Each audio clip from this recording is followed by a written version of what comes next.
Hello, my friend. This is Faith. Welcome to Chats with Faith.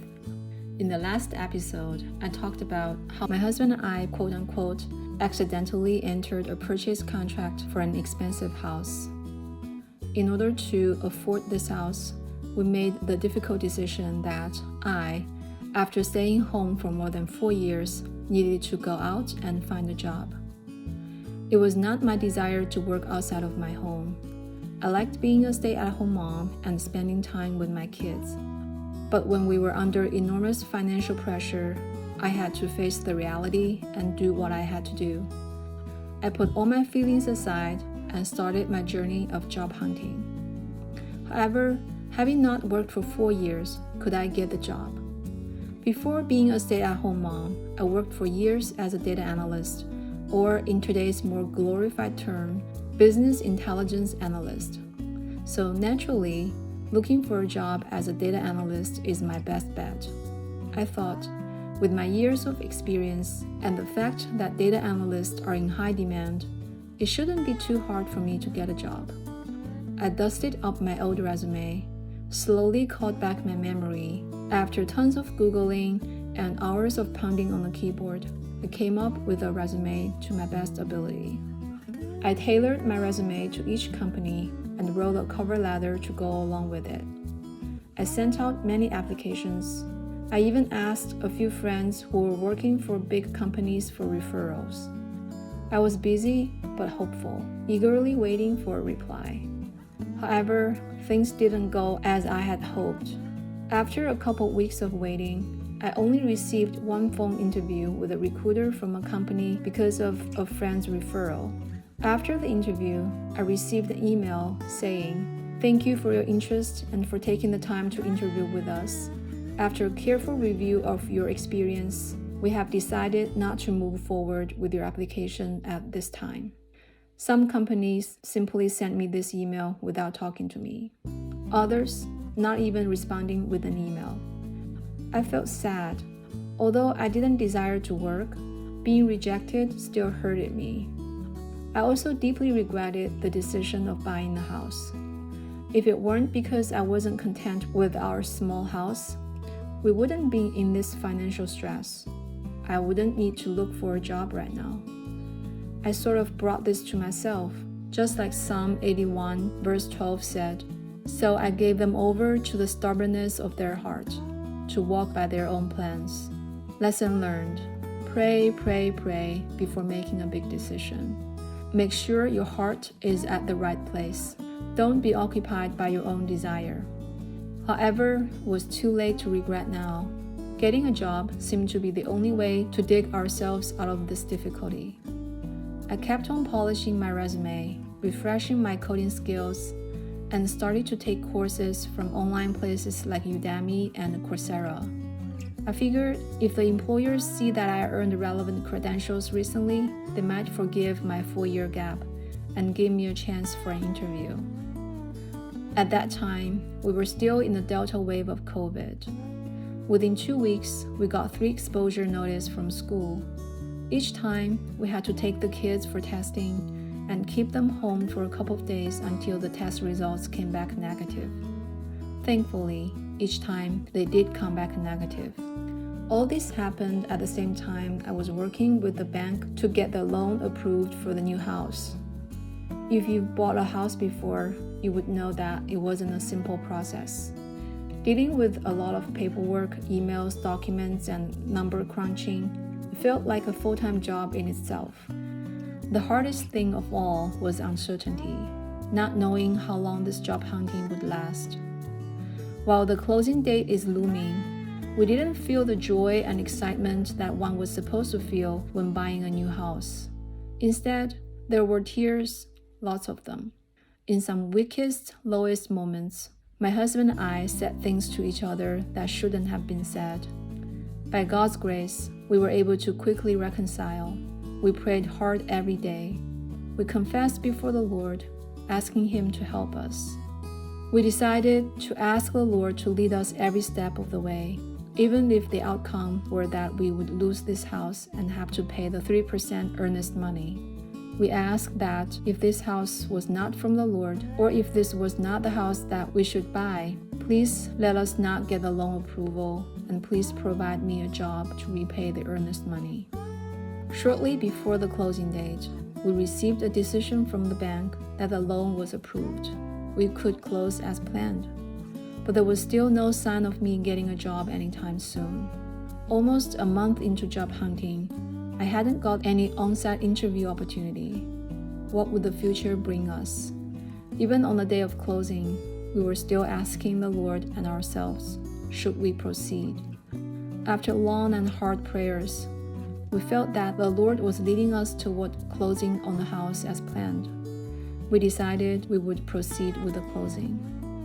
Without me having the job, we were not sure if we could keep this house for a long term. Our consensus was that if I couldn't find a job by a certain time, our best bet probably would be to sell it in the spring while the market was warm. Hopefully, we could recoup all of our costs, or at least lose less money than the 3% earnest money. We felt that I should be able to get at least some kind of job, even if I had to work at a restaurant or be a delivery driver. At this point, I had given up hope on finding a full-time job. I started applying for contractor jobs, which tended to have lower requirements. I got many phone inquiries, but every time when I mentioned that my last employment was 4 years ago, I got a polite "thank you very much" and never heard back anymore. I even signed up to be a delivery driver to prepare for the worst-case scenario. In my desperation, I thought of a high school classmate. From a high school online chat group, I learned that he recently came to work at a company in my area, but I was not sure which company or what he did. I contacted him, asking if he knew of any job opportunities in his company. "Who is looking for a job?" "I am," I told him. "We do have a job opening right now, but given that you have not been working for 4 years, I'm not sure if you would qualify." "Well, I only need an interview opportunity. If they don't think I qualify, that's okay. All I ask is an interview opportunity," I said. "Sure, just send me your resume and I'll refer you." After talking to my friend, I didn't send him the resume right away, because after so many rejections, even with internal referral, I didn't think this one would be any different.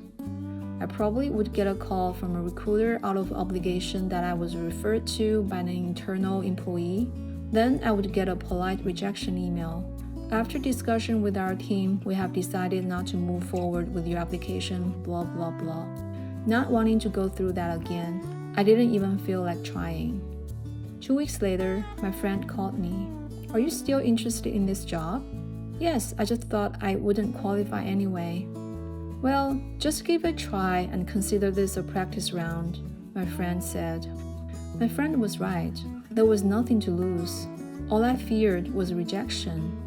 I added my resume to my best ability and sent it to him. The next day, I got a call from a recruiter from that company. After talking to her, she said, "I need to be honest with you. You're very late in the process. We are almost at the stage where we can pick the final candidates.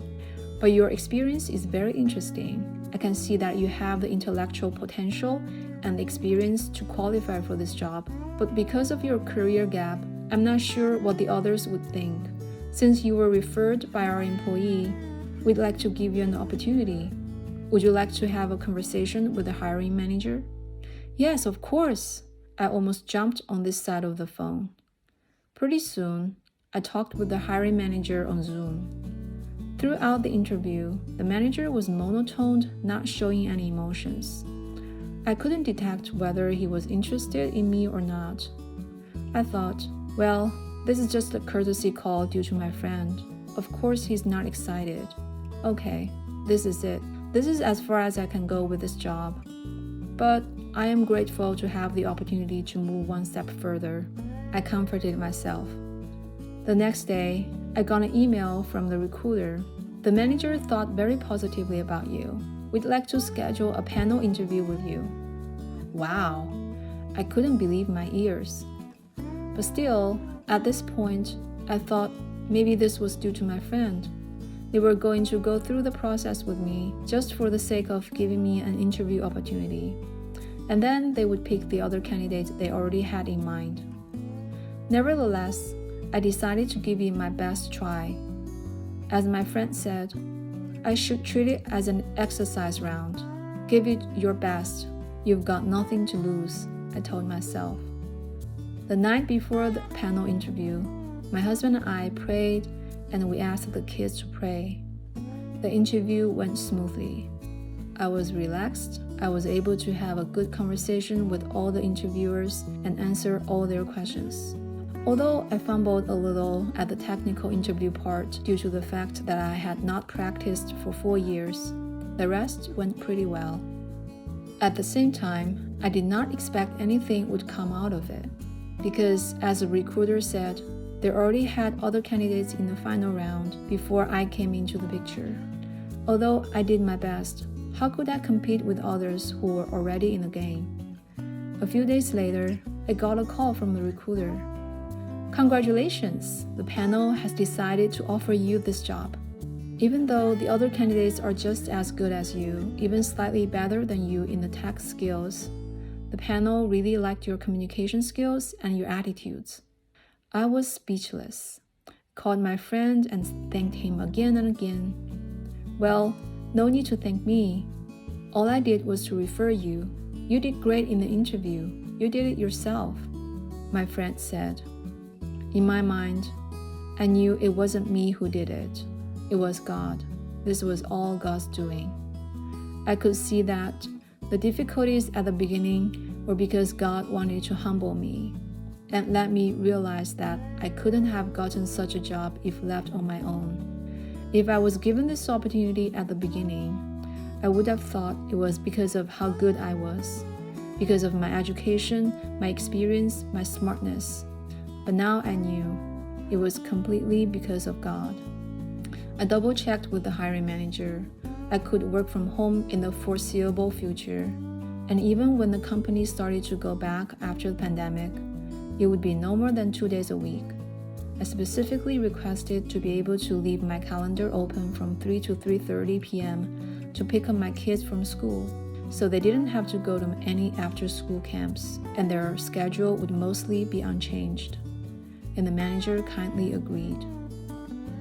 3 weeks after we closed on the house, I got a full-time job offer that fitted my needs and my family's needs. This was more than what I had hoped for. I was blown away by God's amazing providence. You can imagine how much relief this job brought me and my husband. After weeks of hustling, we could finally relax a little and start to dare to envision what it would look like to live in our new house. There was still challenges ahead. Could I do the job well? How tough was this job? Could I juggle between the mom role and job role well? Could the kids adapt well? But for now, I just wanted to celebrate, not how much what we had achieved, but how good God is. I still didn't fully know whether we made the right decision on buying this house. But one thing I was certain of, that was we had experienced God's abundant grace throughout this journey. He had shown us His mercy. He had drawn us closer. If we could start all over, I'm not sure if I would still like to go through this again. However, it happened this way, and God used it to better us. God can use any circumstances, even our mistakes, to bring us closer to Him. Maybe especially in our mistakes, because that's when He's got our attention. This is not to say that we should deliberately make mistakes and ask God to clean up our mess. This is to say how merciful, how good our God is. Even when we fail, He is faithful. This is what I learned. No matter what kind of circumstances you are in, trust in the Lord. Lean on Him. When you fail, especially when you fail, seek the Lord.